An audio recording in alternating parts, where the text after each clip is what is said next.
Hello again, it's me, and today let's delve into a mysterious story where childhood memories begin to intertwine with chilling secrets.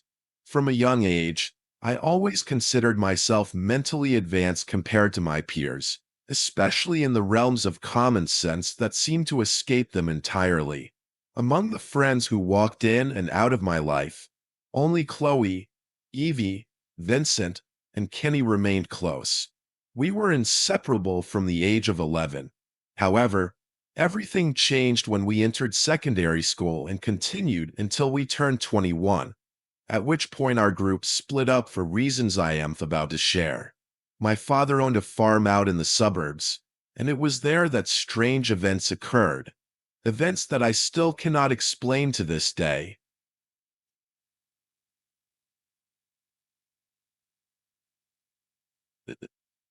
From a young age, I consider myself more mentally advanced compared to most of my peers, mainly in the realms of common sense, to which most of my friends had none whatsoever. I've had my fair share of friends who have walked in and out of my life. This does not apply to Chloe, Evie, Vincent, and Kenny. The five of us were inseparable from the age of 11, from the start of secondary school, right through to the age of 21. The gang has now split up for reasons I am about to share. My father owned a farm out in the country. This was paradise. There was a vast sense of freedom, peace, and tranquility. There was a few houses here and there in random spots of the area. But other than that, it was complete isolation. The nearest shop was a good 20-minute drive due west, so it could sometimes be a pain in the ass to get anything if we needed it. My favorite part of this haven was the massive forest that began directly behind my father's house, roughly 100 yards away. Although it could be eerie sometimes, you felt content of entering within with a group of others. The friends I mentioned above were those others. On most weekends or the odd weekday, the gang would come visit, have a few drinks, and spend the night. Chloe was my girlfriend at the time, so she would sleep in with me, while the others would sleep wherever they felt like, except my bedroom. My dad was a very easygoing man, so he didn't mind that my friends were a bit on the wild side. However, none of us were troublemakers. These were definitely the best times of our lives, as we often stated. And we were all in the prime of it. Young, healthy, and adventurous. Every day without fail, we would journey into the forest, and each time we would discover something interesting. These trips, however, would soon go from interesting to downright creepy, dangerous, or even both. I will begin from the transformation of experience. Trip 1.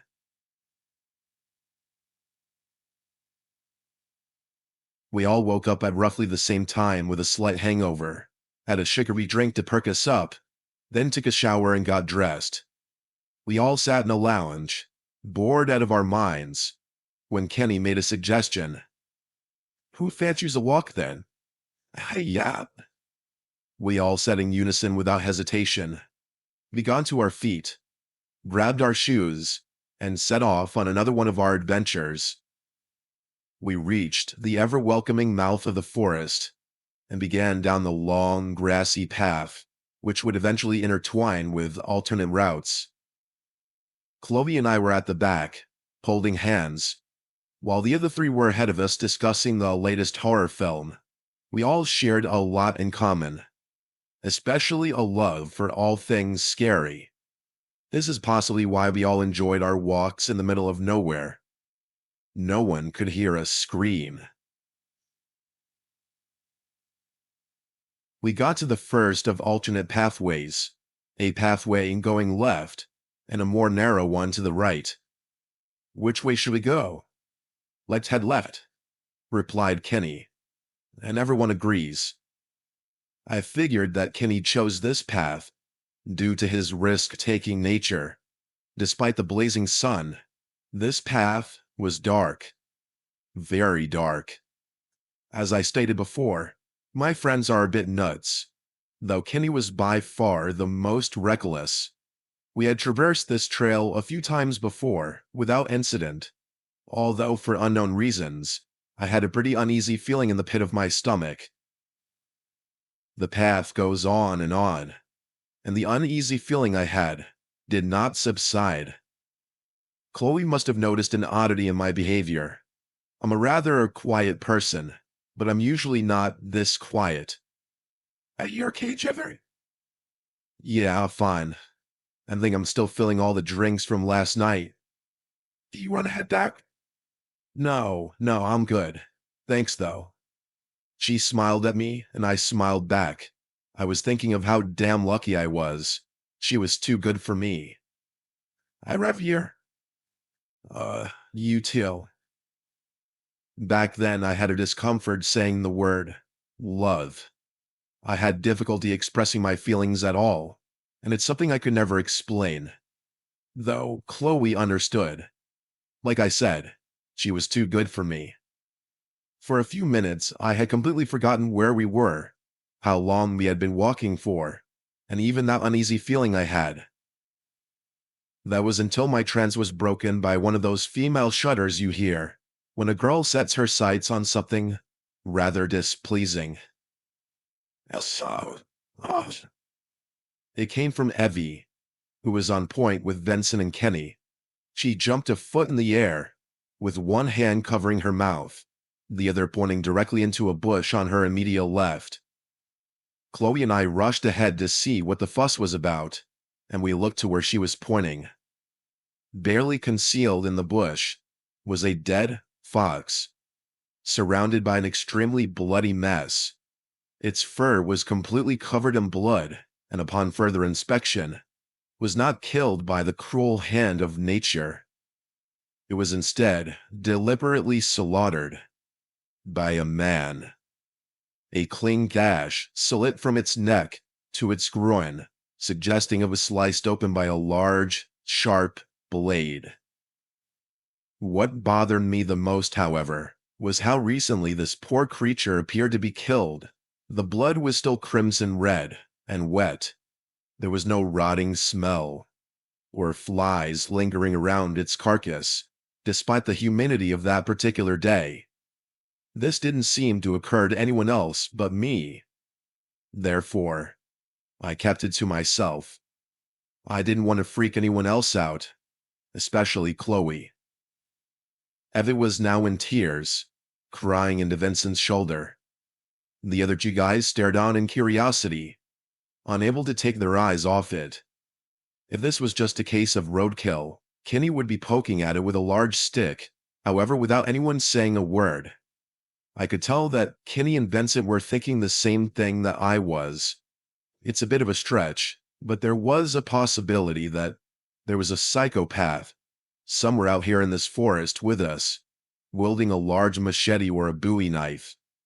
Me being the responsible member of the group, urged everyone else to follow me home back the way we came. I received no word of arguments from anyone, and we began to make our way back to the farm. I wouldn't allow Chloe to let go of my hand until we got back. End of first trip. A week passes by. Only Chloe has been home with me during that time. It was now Friday night, and the others have agreed to come for another drinking session. They arrive at roughly 7 o'clock. We sat in a lounge, cracked open a beer, and played a DVD of one of my favorite horror films, Halloween. I'm in my element, watching this classic movie, a beer in my right hand, my left around the shoulder of Chloe. I'm relaxed, content, immersed into the illusion of television. Midway through the movie, Vincent broke the silence by suggesting an idea I'm sure has crossed all of our minds by this point. Does anyone want to go see the fox tomorrow? Why the fuck would we go back and look at it? Evie asked. I don't know, I just do. I think we did overreact slightly. We don't have to go back solely to see the fox, but we should finish the path. Chloe and the rest of the gang were the kind of people who couldn't stand leaving things unfinished. whereas I was one to believe that we shouldn't tempt fate. The vote was 4-1. I didn't want to be a wet blanket by counteracting this decision, so I reluctantly agreed.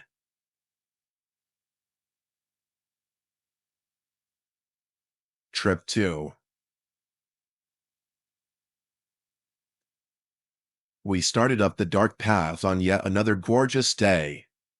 For some reason at the time, it didn't really bother me that the others wanted to see a dead animal, despite their better judgment, as if they had any.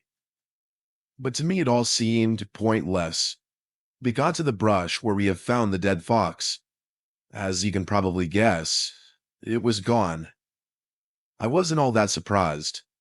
The vultures may have finished it off. It did seem odd to me that there weren't any bones left, and no trace whatsoever of dried blood. I could see a hint of disappointment on Kenny and Vince's face, but they'll just have to get over it. And besides, what's so special about seeing a dead animal? I knew that we were bored, but it's not really that fascinating. So we pressed on, looking further into the dark and density of the forest, not saying much, my hand still firmly grasping Chloe's.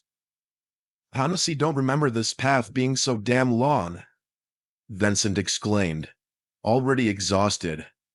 "I don't even think we're halfway through yet," replied Kenny, dampening Vincent's spirits.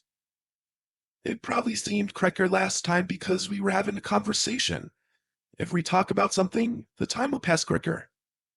Everyone seemed to think this was a good idea, so we rambled on about the subject of horror films, and eventually began talking about people from our old school, until we circled back on the topic of urban legends.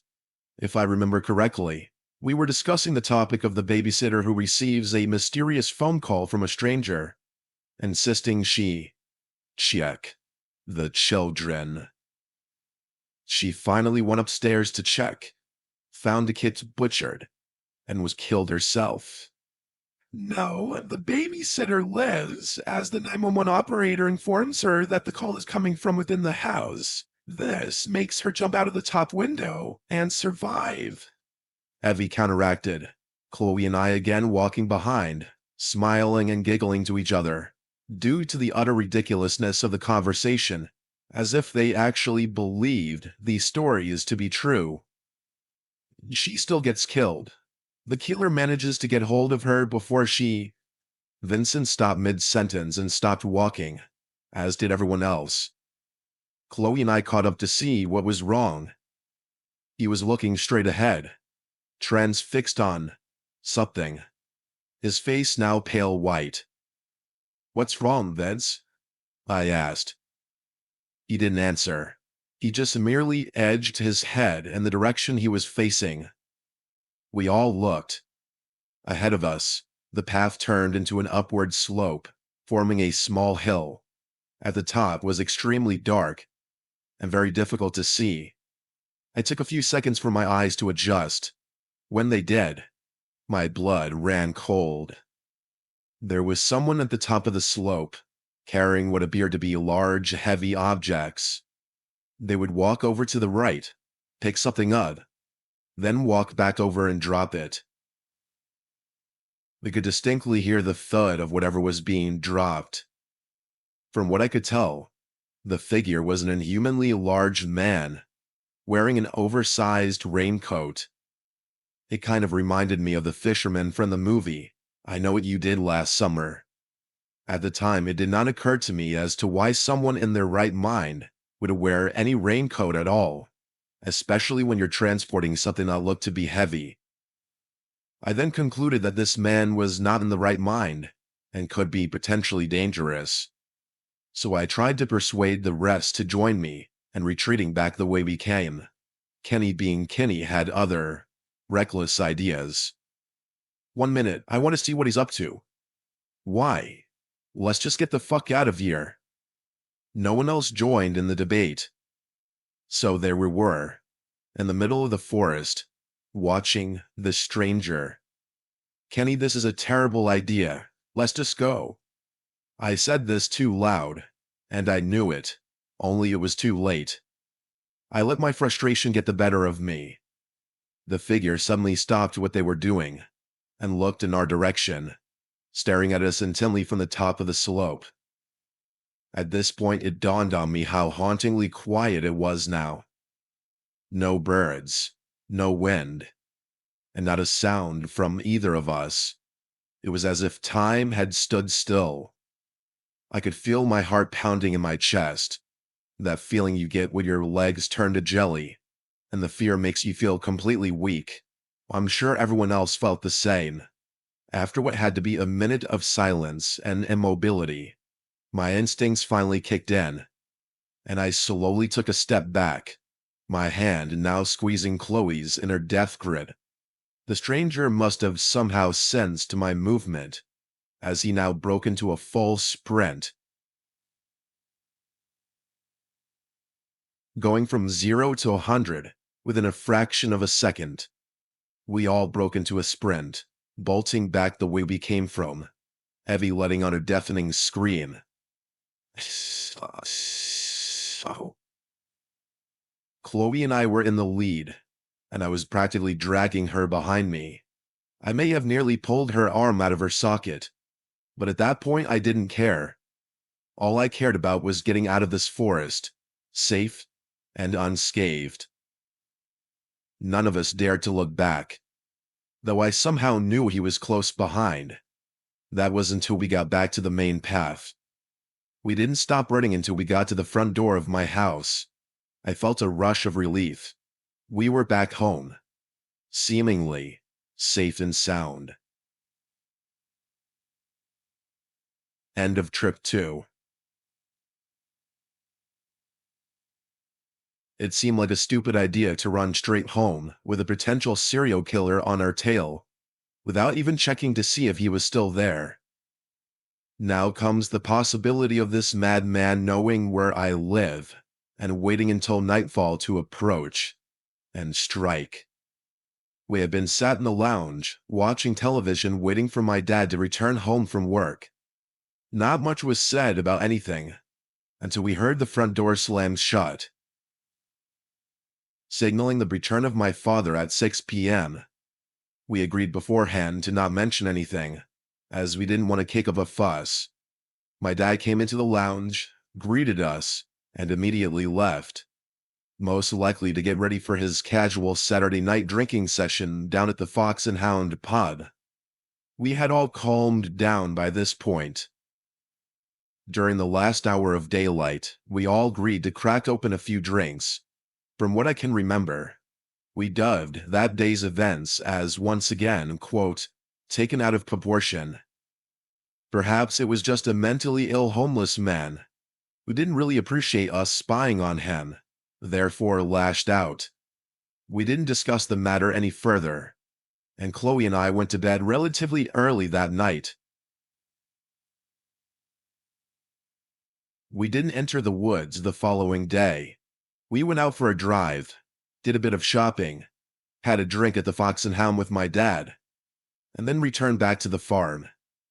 It had been a good day, thus far, and we were relatively happy, the events of the day before rarely entering our minds. It was now roughly 8 p.m. We each got a beer from the fridge, made ourselves comfortable on the couch, and switched over to The Blair Witch Project. Once the movie was over, Kenny, as usual, got this crazy idea in his head. Let's go camping. It's like now. Kenny knew that my father was quite the outdoorsman and had all the camping equipment and essentials.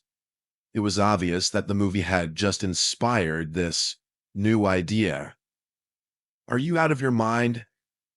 I'm really asking. Vincent seemed to like the idea. I had no desire to put my friends in a position of danger, especially Chloe. Come on, it'll be awesome. I really don't want you, Evie states, a look of anxiety on her face. I think it would be best to just stay right in the forest for a few days, Chloe inputs, most likely concerned for Evie's obvious fear. Don't be a bunch of pussies. We've never done it before. I'm sick of boring daytime walks for no purpose. I'm now becoming just as anxious as Evie now.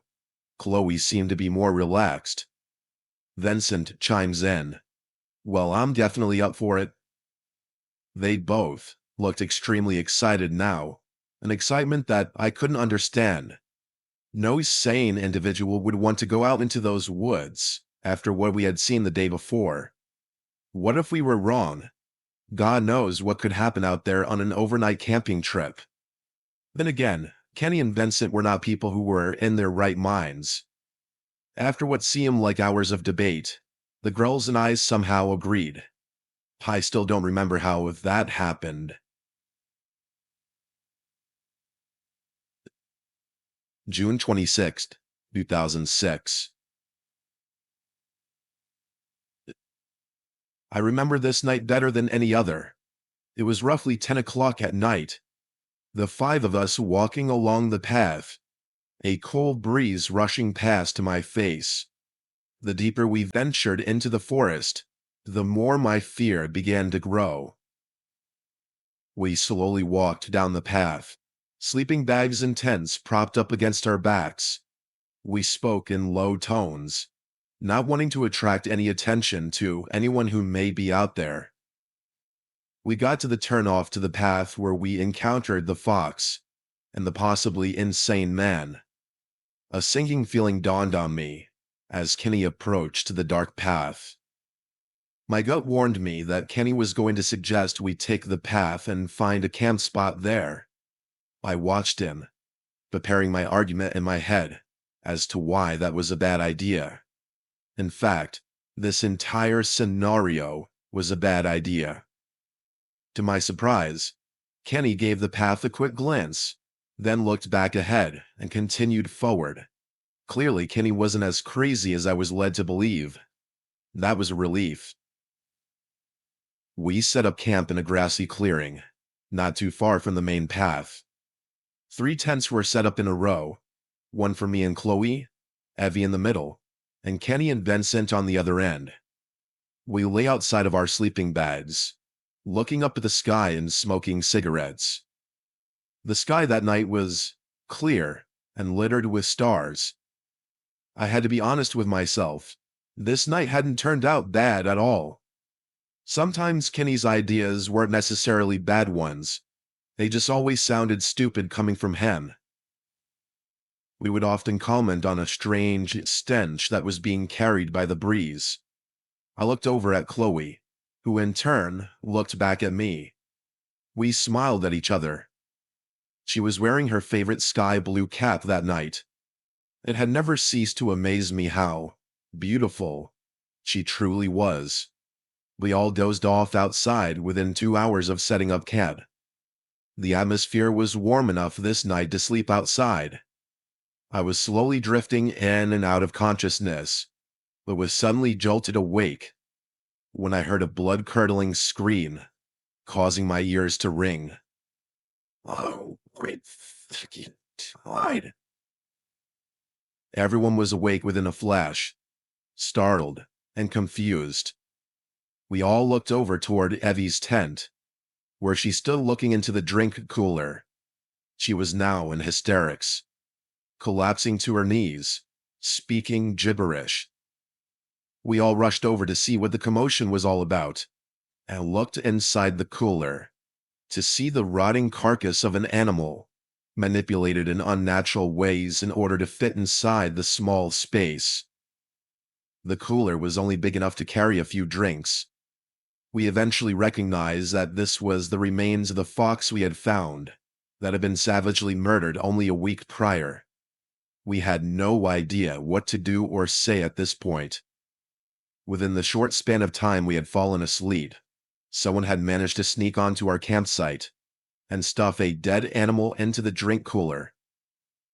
We collectively decided it was the smart decision to pack up and head back to the farm.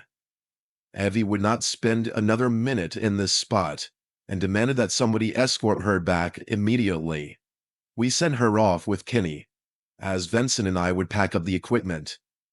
I looked at Chloe, and I couldn't help but notice the cold fear within her eyes. Chloe, why don't you go within?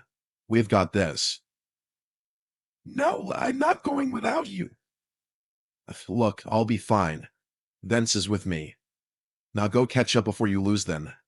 I'll see you when I get back. She then threw her arms around me. Aravier. You too, I replied. I gave her a smile, and she smiled back before taking off into the forest. I watched as she disappeared into the distance, into the darkness. This was the gravest mistake I have ever made in my whole life. I wasn't in the right frame of mind, and I admit that freely. 15 minutes later, Vincent and I had packed up everything, struggling to carry the weight of 5 people's camping equipment between the two of us. We left the cooler behind. We made it back to the house without incident. Find Evie and Kenny sat on my doorstep. I didn't think to give them the house key, and my dad was still out drinking. Chloe wasn't with them. I immediately became worried. Where's Chloe? I was going to ask you the same thing. She went to follow you back home. You didn't see her? No, never saw her. Evie once again burst into tears. Vincent didn't say anything. Without another word, I took off back into the forest, on my own. For the next 3 hours, I walked and shouted her name, not stopping, no matter how tired my lungs became, no matter how sore my throat became. Chloe! After endless searching to no avail, I received a phone call. It was from my dad. Hello? Trevor, you need to come back here now. The police are here. I need you to speak with them. Dad, I'm not leaving here until I find Chloe. Listen to me. Chloe's parents are here, and you need to speak to the police. After a few more minutes of arguing, I agreed, with reluctance.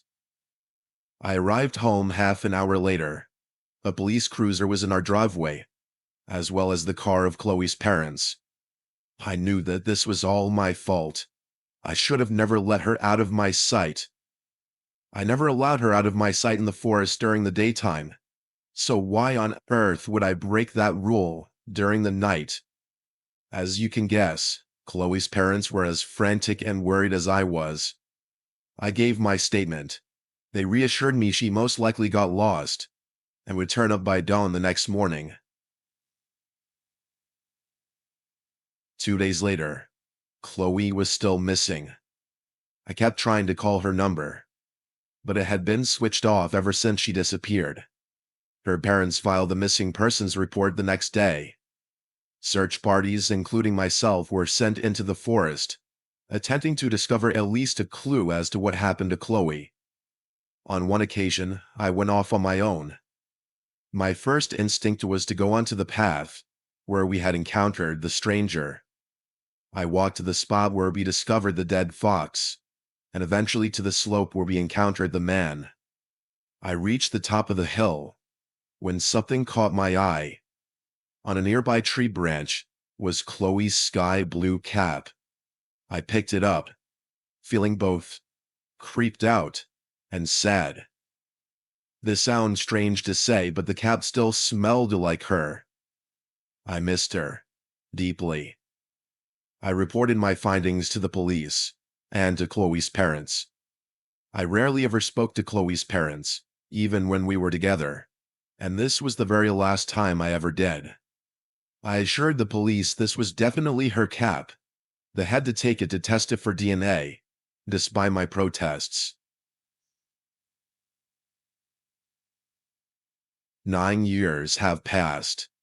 I have since moved closer to the city ever since my dad's passing. The farm now sits empty. As for the others, our friendship somewhat deteriorated after that night. No more sleepovers or late-night movies.